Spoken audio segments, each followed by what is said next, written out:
Shalom ma famille, méditons ensemble. C'est pour nous une joie d'intervenir l'avant-dernier jour de ce mois de mars 2026. Mois dédié à la femme en reconnaissance de ses droits, capacités et compétences. Et nous félicitons à cet effet toutes les femmes fortes de ce forum et en particulier les braves femmes qui nous ont conduits tout au long du mois et prouvé ainsi de leur bravoure dans la facilitation de la méditation quotidienne depuis Maman Cathy, la gardienne du temple, le 1er mars jusqu'à hier, dimanche 29, par la sœur Gloria. Que Dieu vous bénisse, mes bien-aimés. Vous avez montré vraiment de vos capacités. Soyez bénis.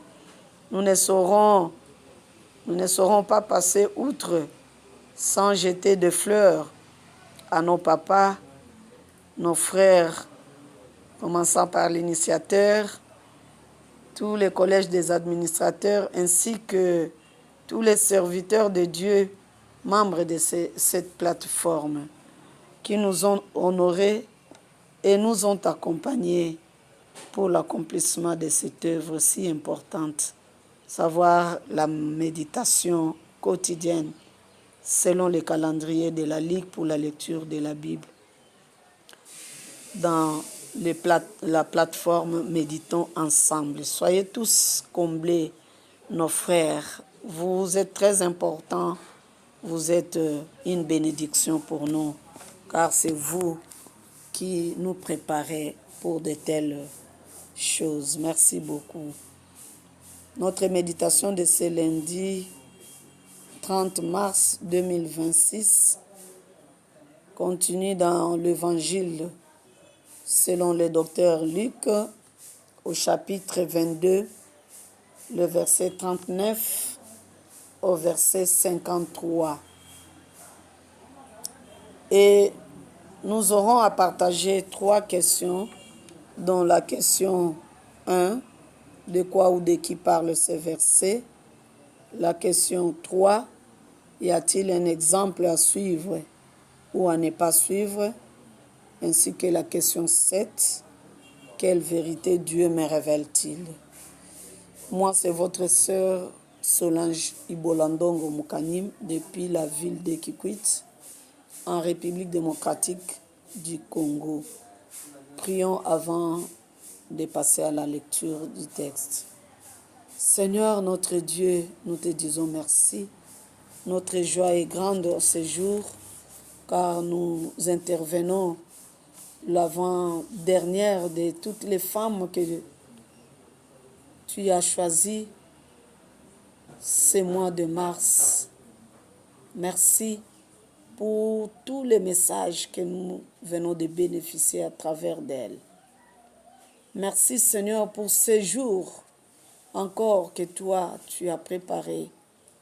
Tu as un message à nous adresser, une instruction à nous donner, une révélation, une orientation. Donne, Seigneur, nous les transmettre au nom de Jésus-Christ. Par la vertu du Saint-Esprit, parle-nous et parle à nos cœurs.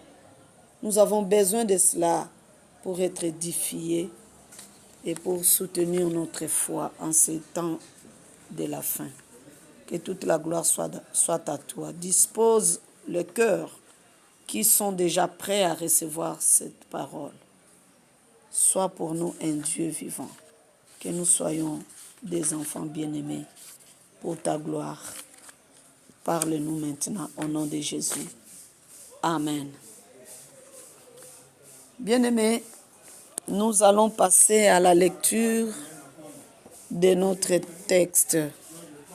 Luc chapitre 22, verset 39 au verset 53. Nous lisons au nom de Jésus-Christ selon Louis II.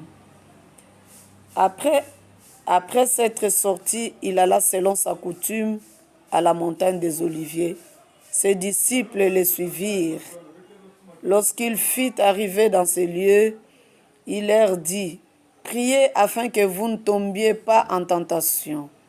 Puis il s'éloigna d'eux à la distance d'environ un jet de pierre. Et s'étant mis à genoux, il pria, disant, « Père, si tu voulais éloigner de moi cette coupe, toutefois que ma volonté ne se fasse pas, mais la tienne. » Alors un ange lui apparut du ciel pour le fortifier. Étant en agonie, il priait plus instamment, et sa sueur devint comme des grumeaux de sang qui tombaient à terre. Après avoir prié, il s'éleva et vint vers les disciples qu'il trouva endormis de tristesse. Et il leur dit, « Pourquoi dormez-vous? Levez-vous et priez afin que vous ne tombiez pas en tentation. » Comme il parlait encore, voici une foule arriva, et celui qui s'appelait Judas, l'un des 12, marchait devant elle. Il s'approcha de Jésus pour le baiser. Et Jésus lui dit, « Judas, c'est par un baiser que tu livres le Fils de l'homme. » Ceux qui étaient avec Jésus, voyant ce qui allait arriver, dirent, « Seigneur, frapperons-nous de l'épée ?» Et l'un d'eux frappa le serviteur du souverain sacrificateur et lui emporta l'oreille droite. Mais Jésus, prenant la parole, dit, « Laissez, arrêtez. » Et ayant touché l'oreille de cet homme, il est guéri.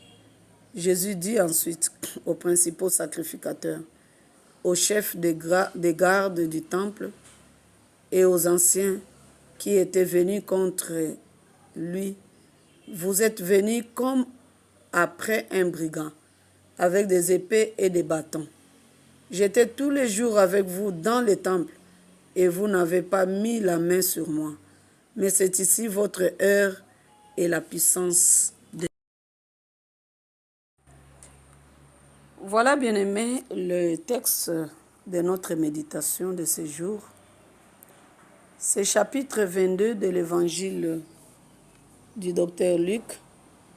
C'est le plus long chapitre de tous les chapitres. Et il contient 71 versets, selon que vous le constatez. Nous l'avons commencé depuis vendredi 27, le 27, avec la sœur Neti Mpoy que nous saluons. Et la sœur Neti a pris du 1er au 13e verset. Et le samedi 28, avec notre sœur Dorothée Moussongi Mfumukento, je l'appelle Mfumukento parce que notre présidente du comité local à Kikwit, elle nous a conduit du verset 14 au verset 23. Alors le dimanche, hier, c'était le tour de notre sœur Gloria qui nous a pris du verset 24 au verset 38. Et voilà qu'aujourd'hui, nous prenons la partie qui continue du verset 39 au verset 53. Et la suite va continuer jusqu'au 71e verset. En somme, bien-aimés, nous voyons ici le dernier moment que le Seigneur est en train de passer avec ses disciples avant de passer à la croix, avant d'être crucifié. Des moments difficiles,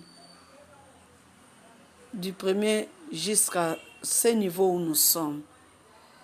La première des choses, nous avons vu Judas qui s'éclipse pour aller se convenir avec les principaux sacrificateurs afin de leur livrer le Seigneur Jésus.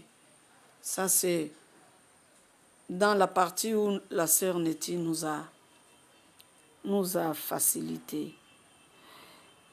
Ensuite, nous avons vu à la veille du jour de pain sans levain, Jésus va envoyer ses disciples, notamment Pierre et Jean, pour lui préparer la Pâque.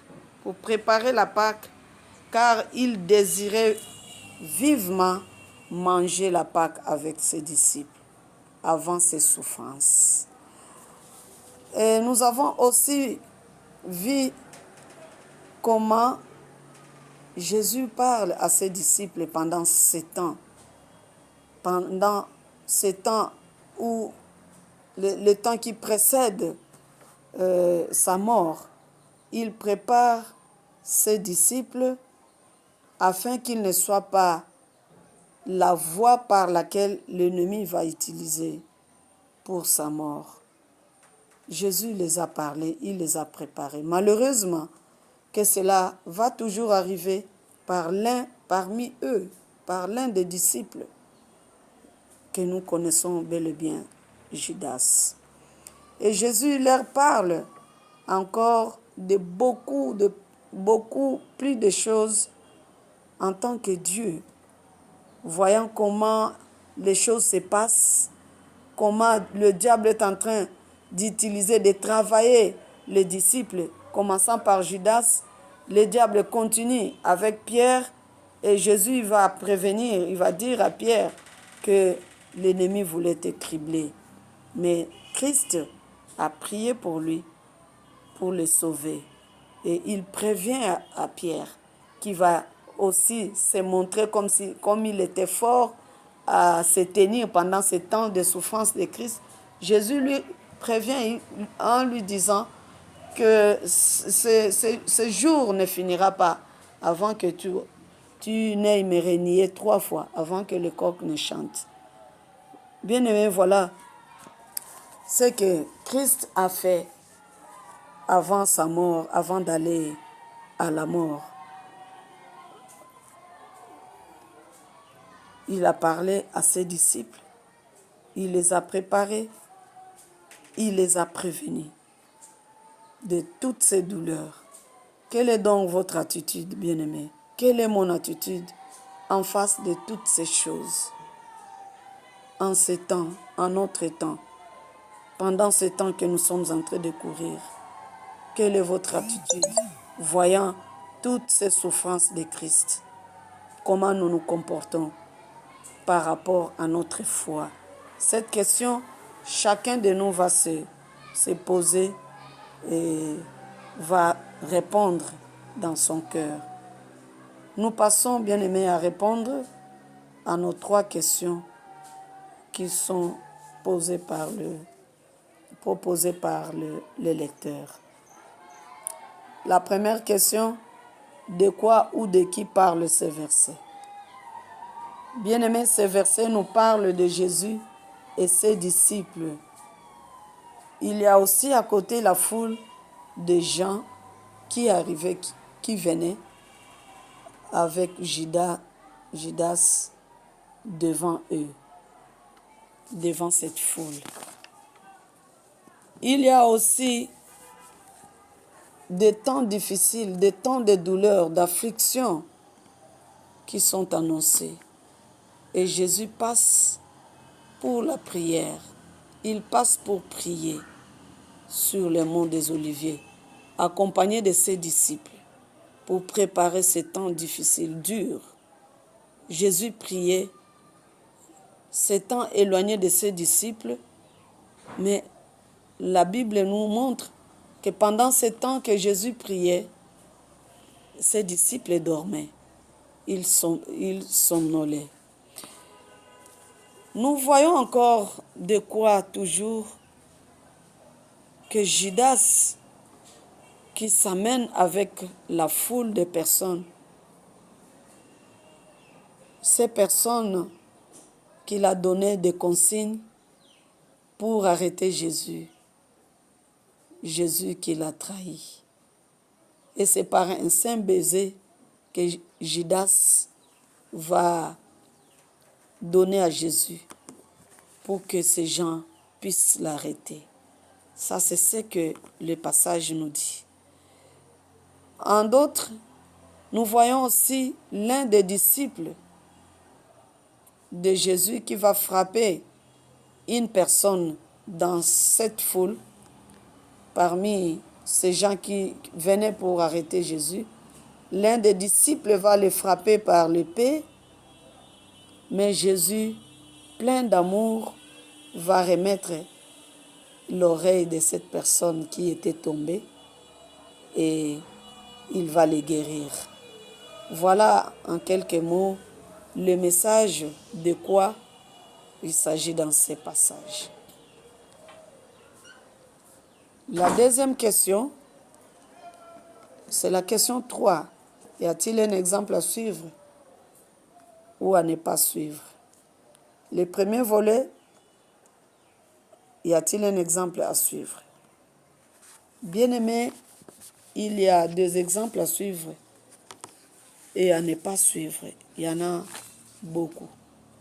Pour les exemples à suivre, je vais en sortir 2. Il y en a encore que vous aurez à compléter. Le premier exemple à suivre pour moi, c'est la prière. Le modèle, c'est la prière. Et notre modèle pour la prière ici, c'est Jésus-Christ lui-même. Nous voyons qu'en temps difficile, en temps de grandes preuves, Jésus vague à la prière. Il se retire pour aller prier. Il ne se laisse pas flatter par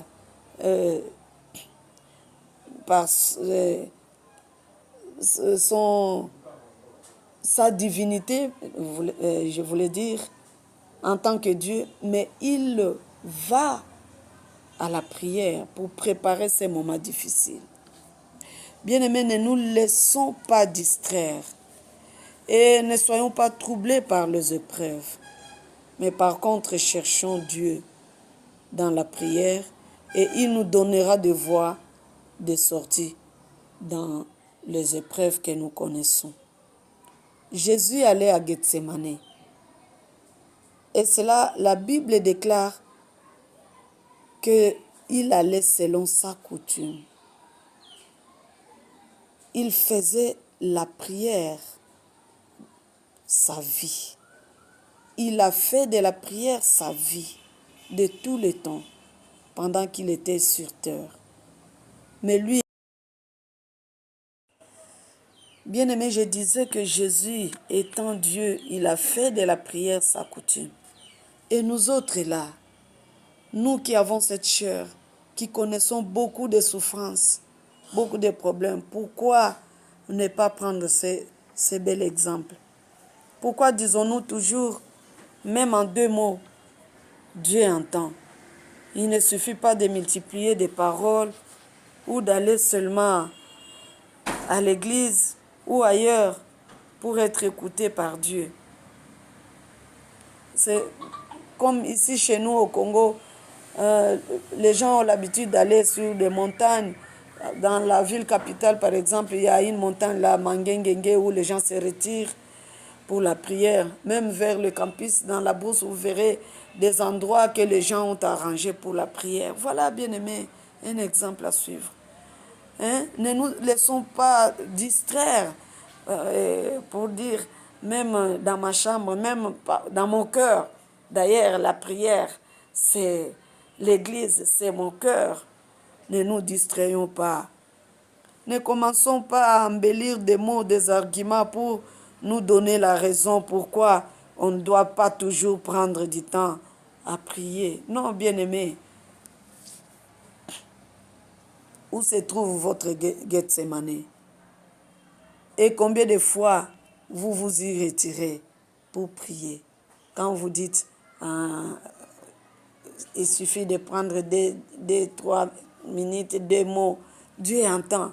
Et ce n'est pas important d'aller toujours en retraite, d'aller toujours chercher des endroits à prier. Même là où vous vous trouvez, vous pouvez prier. Mais, oui, bien sûr, partout où nous nous trouvons, nous prions. Mais des moments sérieux de prière où vous êtes concentrés, où vous êtes en intimité, où vous êtes accablés, vous avez besoin de la présence de Dieu. Évitez la distraction, bien-aimés. N'embellissez pas des mots pour vous distraire. Bien-aimés, faisons de la prière notre vie. Pour moi, je trouve que c'est pendant des moments de grandes turbulences de la foi, des moments de difficultés, de souffrances, que Dieu nous donne encore plus de force et de stratégie pour beaucoup prier, de prier encore et encore pendant ces temps difficiles. Nous avons encore de la force et Dieu nous les donne. Et après des temps comme cela, vous priez et vous sortez victorieux. Alléluia. Oh Dieu, il est bon. Jésus, il est notre modèle. Il nous a montré. Voyez le verset 43, bien-aimé, ce qui est arrivé. Alors un ange lui apparut du ciel pour le fortifier. Bien-aimé, lorsque nous sommes en difficulté, en épreuve, et nous prions, Dieu descend, il nous fortifie, il ne nous laisse pas. Jésus a vaincu la croix, il a vaincu le tombeau, il est sorti vainqueur du tombeau suite à la prière qui a précédé. Sa vie de prière, c'est un modèle pour nous, bien-aimés.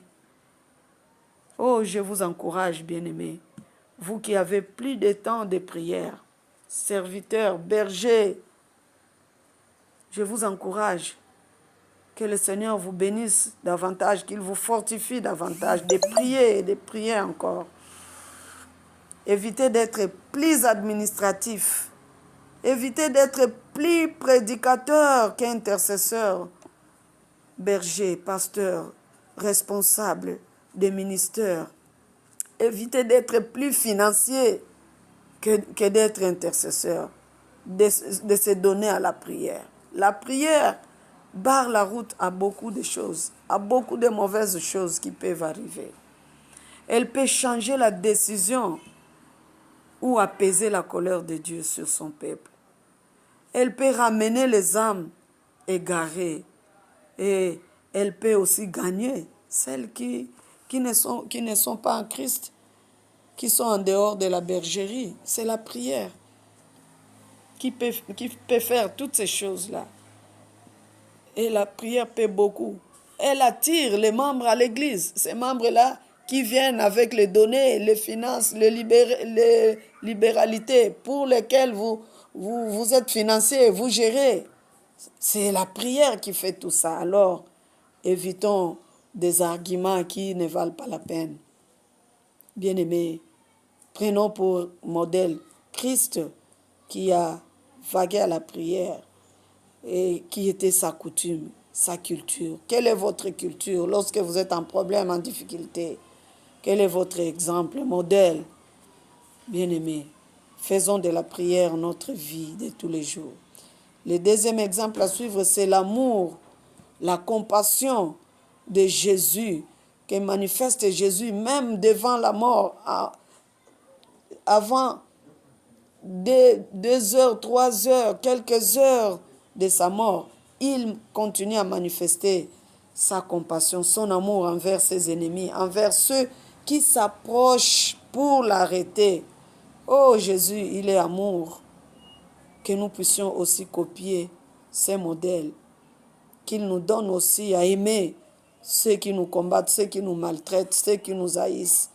Au verset 51, c'est à ce juste titre qu'il nous a recommandé, bien-aimés, de pardonner nos ennemis et de prier pour ceux qui nous persécutent. Voilà un exemple à suivre. Et nous passons aux exemples à ne pas suivre. La première chose ou le premier exemple, c'est la somnolence spirituelle.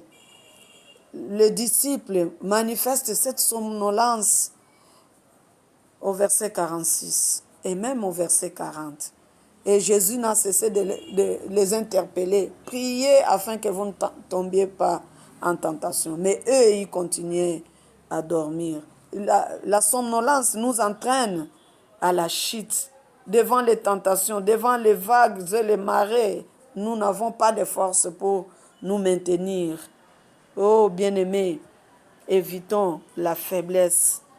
La somnolence là, nous entraîne facilement à la faiblesse et ça nous fait tomber vite dans la tentation, devant toutes les tentations qui sont devant nous. Voilà que Jésus lui-même attire l'attention des disciples. Il les réveille pour qu'ils ne tombent pas dans la tentation. Voilà un exemple à ne pas suivre au risque de tomber.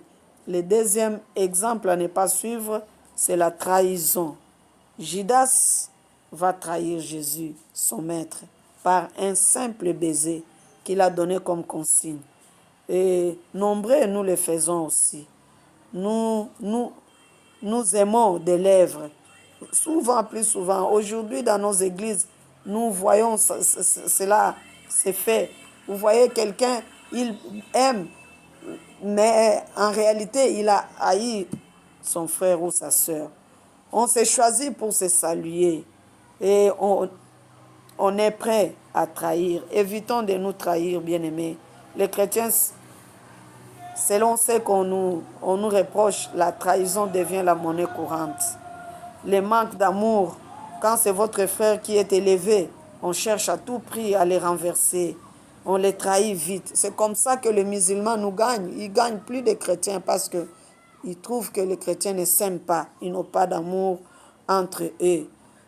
Le troisième exemple, c'est la vengeance. À ne pas suivre. La vengeance au verset 49. Laissons-nous venger nous-mêmes. Laissons à Dieu la vengeance. Ne nous vengeons pas, ne nous faisons pas justice. Dieu va nous abandonner lorsque nous faisons justice à nous-mêmes.